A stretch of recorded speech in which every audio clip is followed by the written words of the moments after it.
Hi, everybody, and welcome back to another episode of A Foggy Day on Olympus, where Mike and I are doing our best impersonation of the Greek gods and attempting to give our Olympian judgment of all things on history, religion, and culture. My name is Kowal Campo. And I'm Mike Pierce, and today we're starting a brand new series that we're calling The Agony of the Catholic Church. Essentially, the church has had a very, very long history, but maybe its most difficult 170 years from 1789, the French Revolution, to the early 1960s, the Second Vatican Council, have to do with getting to grips with the modern world. Now, this is our 10th series, which is crazy. And what we're picking up on here, Greatly expanding. greatly expanding upon one of the themes that we touched on in our series on secularization. Yeah, that's right. And we'll provide a link to that right now. And that is, of course, that big difficulty. Now, in the previous series, we just looked at the rise of nationalism and how the church didn't like it. And we'll be recapitulating that a little bit in a later episode. But we now want to expand upon this by looking at the difficulty that the Catholic Church had with the modern world as a whole. So I'd like to start off by recommending a number of books. Several of you have been kind enough to make comments thanking us for giving book recommendations in various series. So we'll start off here with a couple of volumes by Owen Chadwick. Yeah, of course, because what would a series be without recommending something by Owen Chadwick? A fair point, yes. Well, if he's that good, he's just that good. Sadly, no longer with us now. He lived to be nearly 100, I think, or certainly 90-something, died a few years ago. And although he wrote on various topics in church history, his real specialization was the 19th century. He wasn't a Catholic himself, he was an Anglican, but his two tomes on the papacy during the 19th century are absolutely masterful. As I've said here, they are expensive. Well, they're not cheap anyway, but they really are the very best. For people with a more limited budget and perhaps much less time, there's this book by Frank Copper. It's no longer quite new either, 1998, but it's still in print. It's good, it's very clear, and it has the virtue of being brief, just about 260 pages, not counting, all the footnotey stuff at the back. And finally, just last year, this wonderful new book came out by Ambrogio Caiani, who is an American, I think, but clearly a very Italian American. It's a bit longer, 450 pages plus, notes and bibliography, blah, blah. It's a fantastically good read, a sweep through from the French Revolution up to the present. And it's, without being cheesy or overly journalistic, there's hardly a dull sentence in it. It reads beautifully. So would strongly recommend that. And for those of you who are into this kind of thing, or you have family who are, it's going to make a very good Christmas present for somebody. Actually, I got so enthused when I got my copy. I bought my son-in-law, who is A, Catholic, and B, a historian. I bought him an unbirthday present straight away.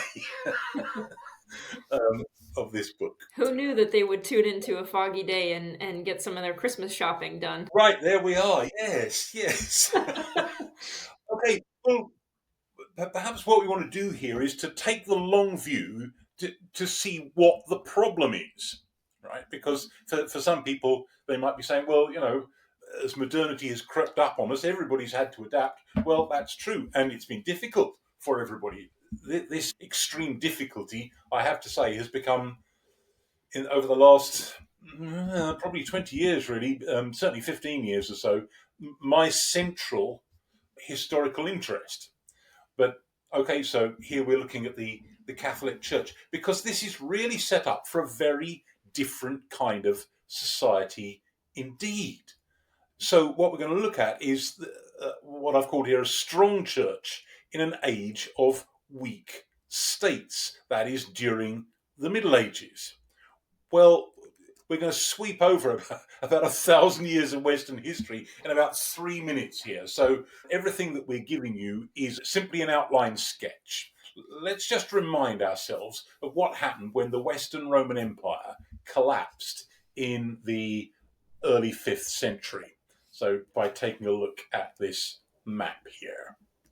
Yes, which looks horrifyingly familiar from some really dreadful classes I took with somebody or other many moons ago. Thank you for that. Yes. Right. Well, for those who aren't already aware of it, what had happened with Christianity is that it had been viciously persecuted for 250 years, tolerated, starting with the Emperor Constantine in 313, and then by the late 4th century was becoming an official religion and increasingly imposed upon people. Well, shortly after that, some historians want to argue because of that, which is possible, the Western Roman Empire finally collapsed to barbarian invasions. There were other major contributory factors. I think probably the religious change was simply one of them. But leaving that discussion on one side, as you can see here, this map shows us the various waves of barbarian invaders who came in and established kingdoms. For the first few hundred years, generally very small and very fleeting kingdoms that kept changing every few months or few years. Basically, half the continent was in complete turmoil for several centuries. And what that meant was that the administration of the Roman Empire, the Roman army, of course, collapsed. But what stayed intact was the structures of the church, and it was very badly needed. So its bishoprics, obviously the Pope in Rome, some of the monasteries, and so on. And these were, in this society, eventually the only people who could read and write. And we have a relic of that situation, even in the English language, and it's the word clerk or clerk in American. So a cleric, someone who could read and write, and they were very useful to the new rulers in keeping records of taxes, of sending and receiving letters, and all the rest of it. And the legacy of that over many centuries, really 1,000 years of the Middle Ages, using round numbers, let's say from 500 to 1500, was that in the West, the church was stronger, really, than the state. And that was certainly true at the level of the lives of ordinary people. Far more of their daily lives were administered by the church. Well, let's have a look at this pyramid structure here, which illustrates how society worked and the economy worked. Yeah, so this is basically the Western Middle Ages in the cartoon version, right? It is definitely the cartoon version. Everything that we're saying here, well, almost everything we're saying in all of these podcasts is the simple version, and this is downright simplistic. But just to get an image clear in our minds, medieval society was essentially a pyramid landholding scheme, with the king at the top owning all of the land and subletting it down to senior nobles who sublet it down to junior nobles and so on, all the way down to knights at the local level, all the way down to the peasants at the bottom. So it was sublet in return, not for money. There was very little money circulating in the Middle Ages, actually. Most trade was barter. There was some money. It was sublet in return for oaths of loyalty and a willingness to turn up to defend your liege lord when your liege lord needed you. And where were you going to get all those soldiers from? Well, from the people who were below you in the pyramid. And right down at the bottom, of course, you'd have Baldric, who would show up with his sharpened farming tools and a leather jerkin by way of protection when called upon. So there we are. There's medieval society, and this is the society in which the Catholic Church predominated. It was matched by a church that upheld it and was enforced by it. Right? And it had a pyramidal ecclesiastical structure to match. Pope down to cardinals, down to archbishops, down to bishops, down to priests, down to deacons, down to the laity. So is this what gave the church some of its strength? Because it was structured similarly to the government, basically? Well, I'm not sure that was really the case in the earliest period. It did already have this kind of structure, but what gave it strength then was that it had a monopoly on any kind of reading and writing and learning and of translocal institutionalized contacts, which the barbarians just didn't have. They were blundering around in countryside that they hardly knew where they were, right? Right. So that gave the church the edge. But with the passing of the centuries, that situation obviously in the lay realm passes away soon enough. But nevertheless, the fact that the social structure and the church structure are so closely parallels of one another is finally hardly an accident. They are mutually reinforcing, let's put it that way. I'd hesitate to go further than that, to say that one causes the other. Yeah. Well, not only that, by the late Middle Ages and the Renaissance, many scholars posited what they called a great chain of being, a parallel cosmic order which human society and the church were intended to reflect. So how many people actually believed this? Like, was this a common worldview? It was common, but I'm not sure that it's really provable, but I suspect that not many people outside the minority of literates actually necessarily thought in this way. I think this was a kind of like an upscale way of talking and theorizing and projecting onto the cosmos the social realities that they saw around them. And of course, in modern times, someone like Karl Marx would have looked at this and been laughing up his sleeve and saying, well, this is exactly what I told you all along. We project into an imaginary heaven the things that we want on Earth. And what are the things that we want on Earth? Well, they are, in turn, simply our material wants and desires. Right. So, I was thinking this does look like, the way that you would structure a business in the West, especially with the CEO sitting up at the top and then, people underneath him and people underneath them until you get to Baldric at the bottom in a cubicle somewhere. yes, exactly. Exactly, yes. Yeah, the CEO is God. Well, some of them perhaps think they are God. Right. Yeah. Well, this whole way of thinking, the idea that society naturally is highly gradated, made a deep impression on people's way of thinking. So, just to take an example here, and this passage or elements of it will be familiar to many of our viewers. This is coming from Shakespeare's Troilus and Cressida, written by. I should have looked up the exact date before I did this, but it's around 1600. It might be a little before, it might be a little after, and doubtless someone will give us the exact year in the comments. Okay, so here is a passage in which someone's reflecting on this. How could communities or prerogative of age, crowns, sceptres, laurels, but by degree stand in authentic place? Degree being the key word for describing somebody's place in the pyramid. Yes, that, right. Take the degree away, untune that string, and hark what discord follows. Each thing meets in mere repugnancy. The bounded waters should lift their bosoms higher than the shores and make a sop of all this solid globe. Force should be right, or rather, right and wrong, between whose endless jar justice resides, should lose their names, and so should justice too. Then everything includes itself in power. Power into will into appetite, an appetite an universal wolf. This chaos, when degree is suffocate, follows the choking.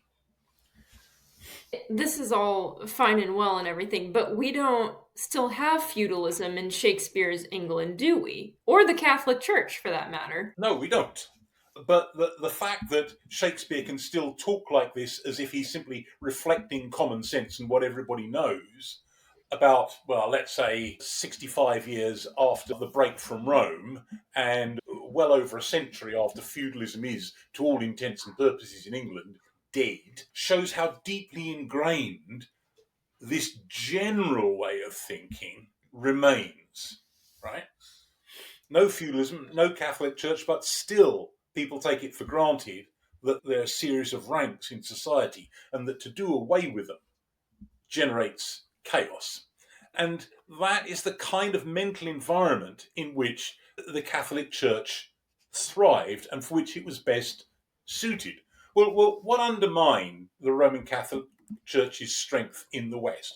I mentioned three things, again, huge historic phenomena, and we're not going to say much about them other than to kind of check them off briefly. Firstly, the decline of the feudal system in at least some countries, most notably England, but in other West European countries too, it was at least in decline, even if it hadn't disappeared. The rise of town life, because urbanites don't really fit into that kind of pyramid. Yes, there are richer people and poorer ones, but it's not the sort of rigid pyramid that we just showed you. And finally, obviously, the Reformation. A bunch of West European countries and Central European states simply broke away from the Catholic Church and its structure. But it wasn't just that, it's the aftermath of the Reformation. Because what comes in its wake is a series of bitter religious wars, quite disgraceful conflicts, really, between Catholics and Protestants from the mid 16th to the mid 17th century. The biggest and longest and worst was, of course, the 30 Years' War from 1618 to 1648. And the consequence of all that was that even those states, those kingdoms that remained Catholic, did so because it was the choice of their rulers. If I'm the King of France in the late 17th century, the Pope should be grateful to me. And if I want to make derogations from what the Pope would like, well, he's going to have to suck it up. Whereas if I'm the King of France in the late 14th century or something, well, I'm going to have to be extremely careful because the Pope is finally more powerful than I am. If he really gets ticked off at me, he could declare my feudal lords to be released from their vows of obedience, and then they might kill me or rebel against me. Right? And they would have Holy Mother Church on their side. People don't think like that by the late 17th century, right? Because the feudal lords have all disappeared. There are still aristocrats, but there are no longer rebellions by rebellious lords. That's all for the Middle Ages. The state has become more powerful. So the Catholic Church is facing a new situation. So we're calling our second section here a weakened church in an age of stronger states. Just to get some kind of picture in our minds, here's a map of Europe in 1700. We always like to point out here that the Holy Roman Empire is not the same thing as the ancient Roman Empire, right? Absolutely not. It is a kind of greater Germany. That's the area inside the red lines there. And if it looks like a crazy patchwork quilt, well, you're looking at the simpler version because the area in white is not one solid block of territory. It's simply the map maker giving up and saying, this is absolutely crazy.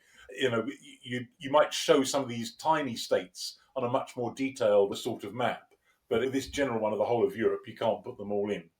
The Holy Roman Empire consisted of, I think it's around 1,000 different political entities of one kind or another, loosely presided over, I think is the word we want, by the Habsburg Emperor, so loosely, in fact, that he was slowly creating an alternative empire for himself outside of the red lines there that you can see, including places like Hungary, that he was taking back from the Muslim Ottomans who were slowly retreating, I suppose. The Holy Roman Empire was Catholic in nature? Well, its emperor was, but loads of the German states, of course, had become one kind or another of Protestant.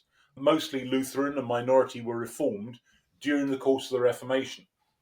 Trying to change that situation was the central thing that the 30 Years' War had been about, and it had just been fought to a stalemate. So large areas of northern and eastern Germany were Protestant, as was the southwest, whereas Bavaria and the Rhineland were Catholic, as was Austria and Bohemia and Moravia, what we call the Czech lands. And we cover all this stuff and more in our series, What Did the Reformation Do for Us? Yes, we do, and we recommend that people go take a look at that. Yes.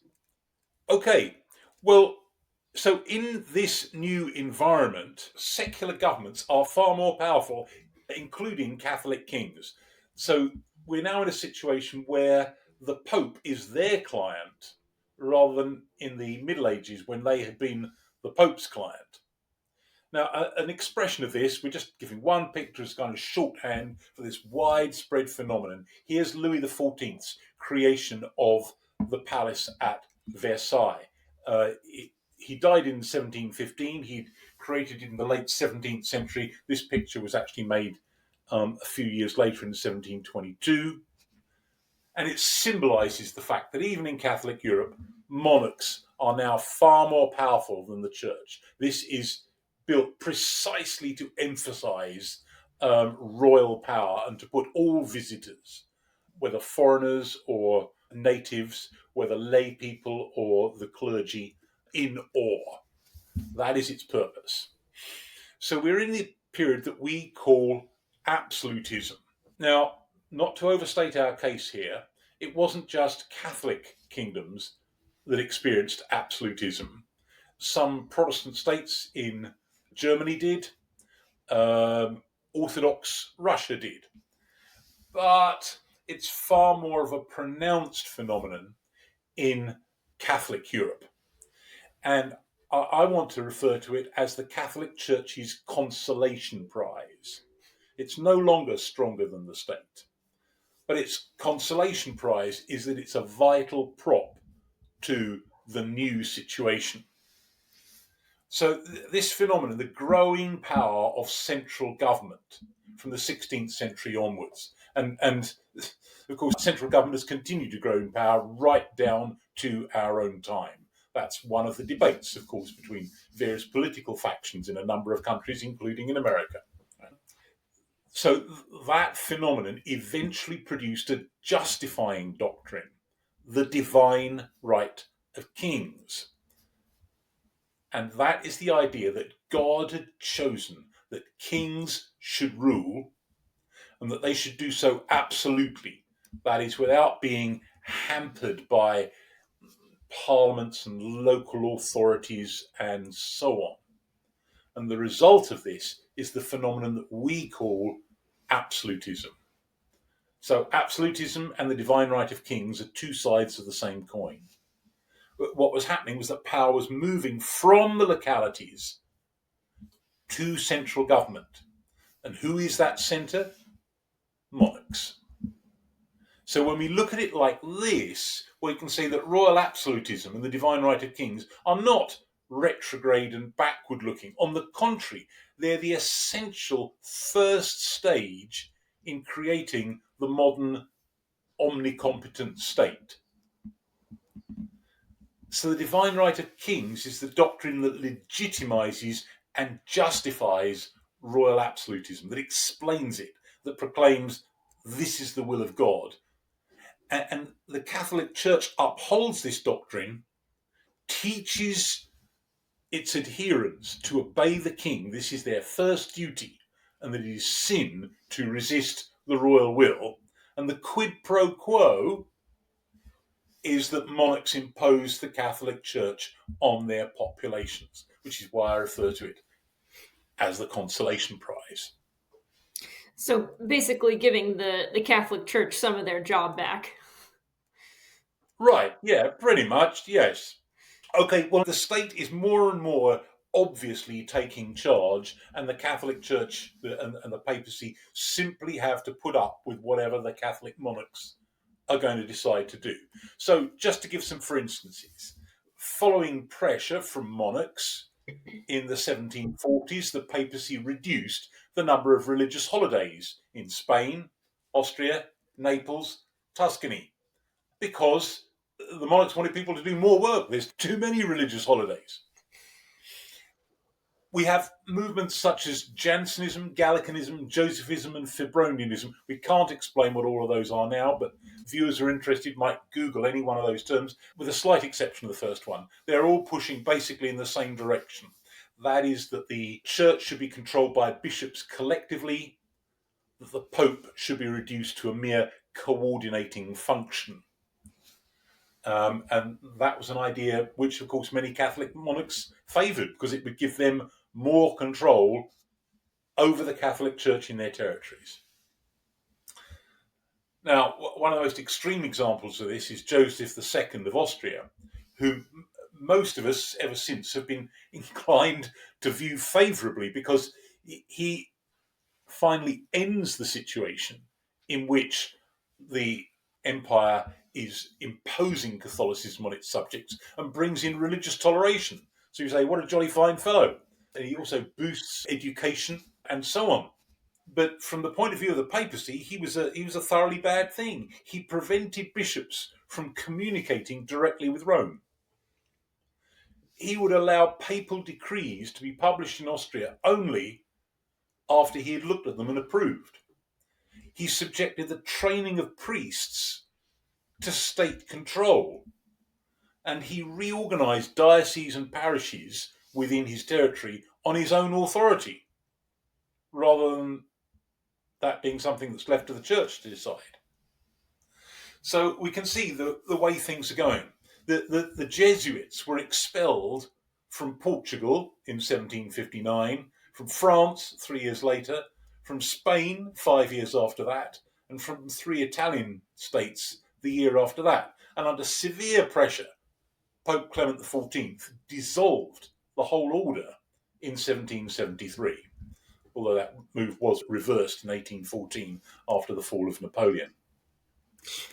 And states wanted to do away with the Jesuits because they're the order whose members had taken a personal oath of complete obedience to the Pope, right? That's right. The Society of Jesus is its official name. They begin in the 16th century. Ignatius Loyola is their founder, and they are heavy-duty intellectuals. They're a teaching order within the church, and they're also responsible for a whole load of missions in Asia and Africa.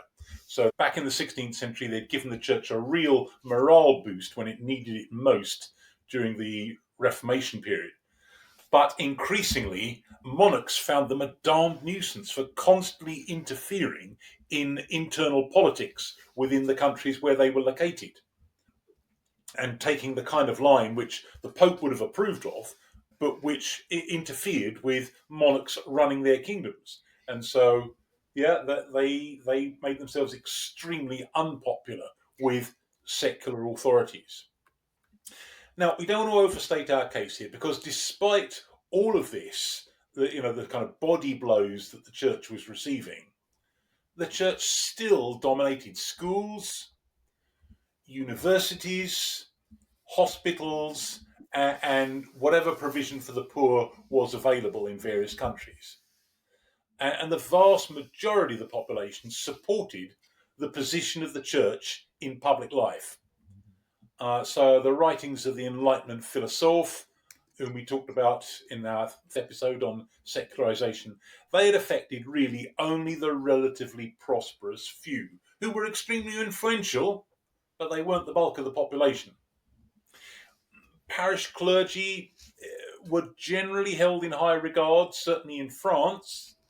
It was the senior clergy who faced most criticism for their wealth and their venality, their corruption, and so on. So the senior clergy were resented. Parish clergy were generally looked up to. And the Pope, simply as a symbol of the head of the church, was pretty popular in most places. So when Pope Pius VI visited Vienna in 1782, in his failed attempt to moderate Joseph II's policies, he was received rapturously by crowds. So it's not like these things change on a dime, right? If we've learned anything up to this point, it's that these changes take a long time. And that's what we're sort of seeing. But now we're going to see all of this really come to a head. Right, yes. So we looked at phase one, which is when the church is really at the zenith of its power during the Middle Ages. Phase two, when it has, as I say, a consolation prize. It's still pretty powerful, but certainly weaker than the state. But this is like a prelude to the real crisis, which is the coming of modernity, which is when society, the economy changes, patterns of thinking change so fundamentally that this way of operating can't be sustained any longer. So that's why we're calling our third section, which is really what we're all about in this series, an ancient church confronting modernity. And that really begins with the French Revolution. So now the French Revolution is immensely complicated. You and I were talking about this just the other day, and I jokingly pointed out how fortunate the Americans were, especially American school children, because although everything in history is complicated, the American Revolution is fairly straightforward. The French Revolution is immensely complicated, and we're not going to do anything more than the most cartoonish version here, which specialists will immediately tut about.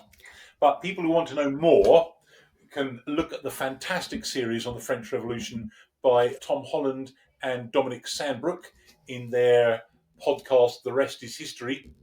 They have a series of about like 6 or 7 episodes on this, and they tell the story absolutely brilliantly.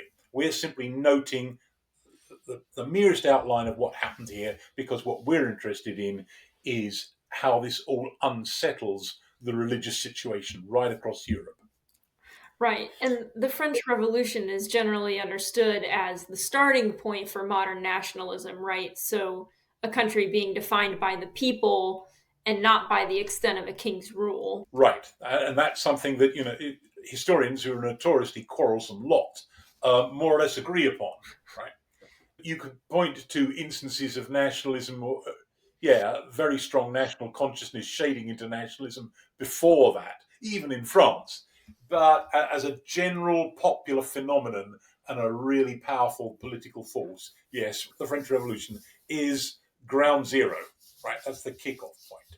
So in May 1789, the Estates General were summoned to resolve a crisis. This was an old body that hadn't met for about 170 years, and everybody for generations had assumed that it has simply passed out of existence. And what we've got now is the king ruling absolutely without need for consulting such bodies. But the French state hit a vast financial, fiscal crisis in the late 1780s. And the only thing to do was to pass the buck. But if you're the king, there was no one to pass the buck to. Well, let's reinvent the Estates General. So that was called in various orders, or estates, I should say. The first estate was the clergy, the second is the nobility, the third is everybody else. And the third estate decided that it was going to take charge with some support from the lower clergy, and formed itself into the National Assembly and takes the famous tennis court oath, which we can see here. Here they are taking an oath on the tennis court because other facilities were not being made available to them at this point. And they're vowing not to separate and to reassemble wherever circumstances require until the constitution of the kingdom is established. So they were determined at this point to reduce the absolute monarchy to a constitutional monarchy, and many of their leaders were looking across the channel at Britain and saying that's the kind of model that we should be aiming at. But as everybody knows, they ended up going an awful lot further than that. Okay, back to our key chronology again. So in July is the famous storming of the Bastille prison, which was not particularly important in itself, but it's symbolically important as a symbol of royal power and keeping political prisoners and so on. By the following year, a constitutional monarchy has been established. So the king has been forced back and back and back, and in the end forced to agree to govern constitutionally. The year after that, Louis XVI, the king, and his family tried to flee to Austria. His wife, Marie Antoinette, was an Austrian princess, but they were caught and returned to Paris. And from that point, probably their fate was sealed. The following year, the monarchy was finally abolished and France becomes a republic. And a few months after that, Louis XVI is executed, followed a few months later by his wife. And indeed, a bloodbath ensued, the so-called Terror. Okay, well, how does this all affect the church? Here's our man Pius VI again, still Pope. He condemned the revolution because it had confiscated church land, it had banned monastic vows, and indeed abolished all monastic orders not involved with education or caring for the sick. And it had required clergy to take an oath of allegiance and accept appointment by the state. So to turn the church into a state appendage, as it were, rather than something that looked to Rome. Yeah, and can you just remind us why the French revolutionaries will have taken a hostile view of the Roman Catholic Church? Well, because the Catholic Church and the absolutist monarchy had been mutually supporting entities for such a long time, to attack one was to attack the other, right? And so it had to be destroyed or at least severely disabled to ensure the safety of the revolution. But of course, most people, when thinking about the revolution, they think of Paris and the execution of Louis XVI, which we can see here on this slide. But outside of Paris, opinions differed markedly. Some places approved, but many more did not. And a lot of people disapproved on religious grounds, that this was impious what was happening in terms of the revolution. Most famously, there was an uprising in the Vendée, which is in western France, which was mercilessly suppressed. When I say mercilessly, I don't just mean the battles were bloody. I mean, when the battles were won, the prisoners were simply executed en masse on a number of occasions. So there was ferocious resistance, and the papacy felt itself absolutely justified in keeping up resistance to the revolution. So, this just reminds us that a lot of ordinary people didn't actually want modernist revolutionary change. They were just attached to tradition for the sake of tradition. Yeah, they were. And this would be true right through the 19th century and the early 20th century as well. I think I may have mentioned in an earlier podcast how one of the things that modernist ideologues have always found so frustrating is that most people don't want all their stuff. And I think even Rousseau had seen this coming a long way off, which is how he coined his famous and notorious phrase that people needed to be forced to be free. Right. As indeed in the French Revolution, they were. Well, as some of you might remember from school history, although outside states attacked the infant French Republic because they were afraid that the contagion would spread and there'd be similar revolutions in their own countries, and the revolutionary France was militarily on the back foot for a while, eventually they recovered and started to spread their revolution to the rest of Europe. But it was during this really difficult period in the mid-1790s that Napoleon came to power. And the revolution was,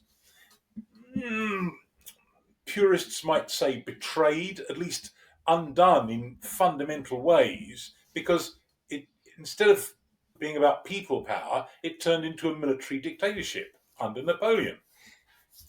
So the reasons that he came to power was because there was chaos within France, all the different factions within the revolutionary movement, the terror that we've mentioned, and the difficulty of finding a new consensual basis for legitimacy. This is a problem with almost all revolutions. Again, the American Revolution is a blessed exception.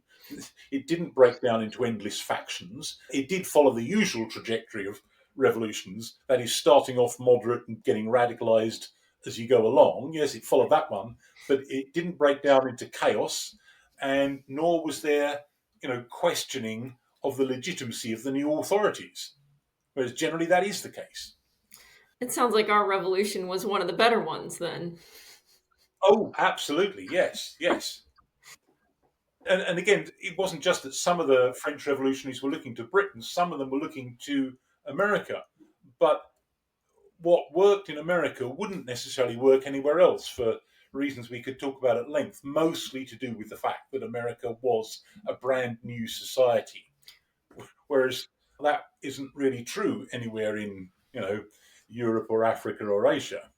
Partly it was a result of reaction to the terror, but also it was because Napoleon was bringing military success at a time of military peril. The Republic was in severe danger of being overwhelmed by its enemies, and here was a leader who could actually win some victories.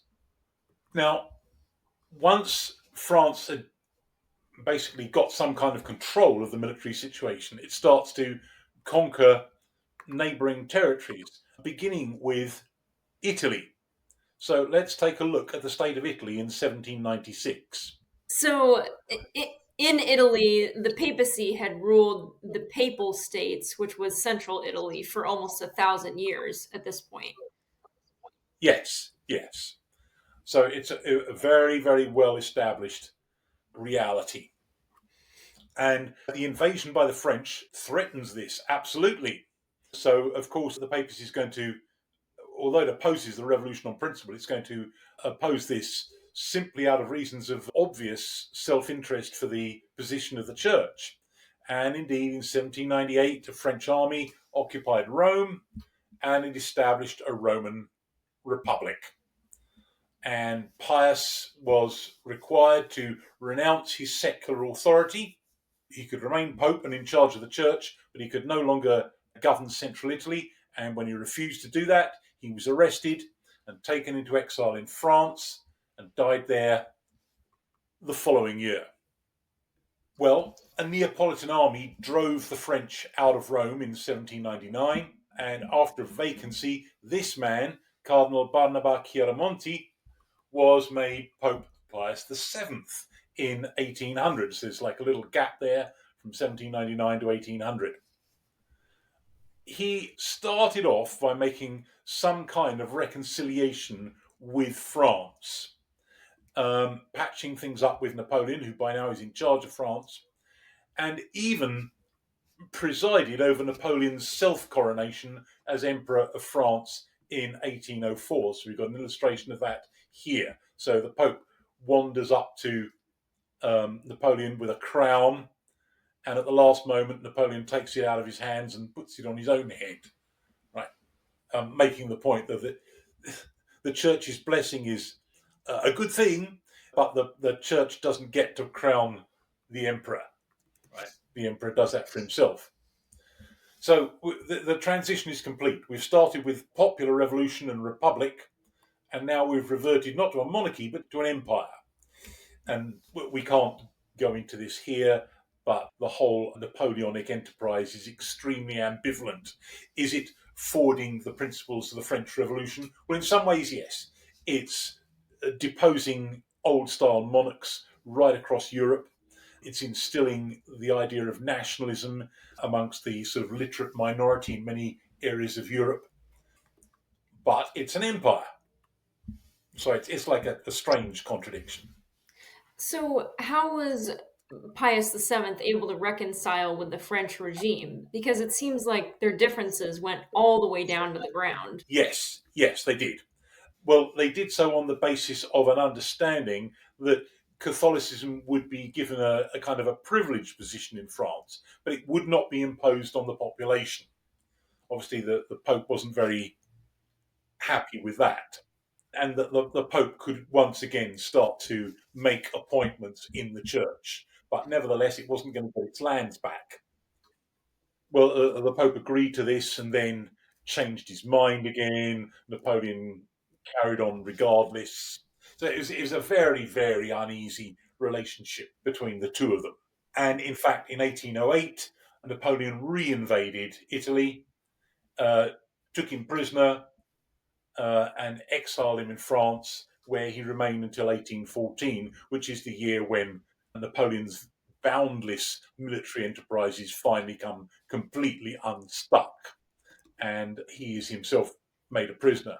So after the fall of Napoleon, Pius is able to go back to Rome and carry on, not as if nothing had happened, but at least try to reinstate what had been the situation beforehand. Now, we might say about him in respect of his relationship with modern thinking, he sharply condemned slavery and implored the reinstated King of France, but also the King of Portugal, to abolish slavery within their realms. They didn't do it, but he pushed in that direction as vehemently as he possibly could. Once the French had gone from Rome, however, he reinstated the Jewish ghetto in Rome, which had existed for a long time. Jews were required to live within a ghetto and at least to stay there during the hours of night and only venture out on limited terms during the day. The French had abolished that. He reinstates it. He also reinstated the Inquisition and the Index of forbidden books, which good Catholics were not allowed to read. So, how should we then evaluate Pius? Because, on the one hand, he's on the side of the angels with respect to slavery, but on the other, he favors all of these, pretty horrible things. Yes. Well, how should we evaluate him? I suppose, as we might evaluate anybody else, we are all children of our time. Is produced by the age and the society that, and in his case, obviously the church that had shaped him. He's not realistically going to depart from all of that, but that doesn't mean that he's necessarily a bad person. He's going to have a lot of good moral insights, some of which he's even going to be picking up from the changing times themselves. But in general, he's resistant to the kinds of changes that are happening right across Europe. Now, the Congress of Vienna from 1814 to 1815 redraws the map of Europe. And in some ways, it tries to take things back to the way they'd been before the French Revolution. Though in the case of the German states, I mean, that's not quite possible. It reduces the number from 1,000 to, I forget the number, but a much reduced number. And also, there's been changes in the balance of power. Prussia has emerged as a great power, and so on, as indeed has Russia. So you can bring back the form of the pre-revolutionary continent, but what you can't do is reverse the huge growth in the towns, the growth in industry, the spread of modern ideas. All of those things are going to carry on transforming the West. And the papacy doesn't like any of it. And what we're going to pick up on is how that is dealt with by Pius VII's successors in the middle of the 19th century. So that's where we're going. Did I just say next week? In our next episode, because We have a special announcement. We are taking a break next week for Christmas. As heathen though we may seem, we do happen to observe some holidays. And so we will not be posting an episode on December 22nd, but the next episode in this series, we will be back on the 29th. yes, we calculated that everybody will be running themselves frantic with Christmas preparations on the 22nd, and so I'll be far too busy to watch our riveting material. But that by the 29th, most people will have thoroughly de-burped from their Christmas dinner and accidentally thrown Auntie Betsy's gift card in the recycling along with all the torn Christmas wrappers, and so be ready for a new episode of A Foggy Day on Olympus. That's it. Merry Christmas, everybody, and we will see you in 2 weeks. Thank you, and bye-bye now. Bye, everyone.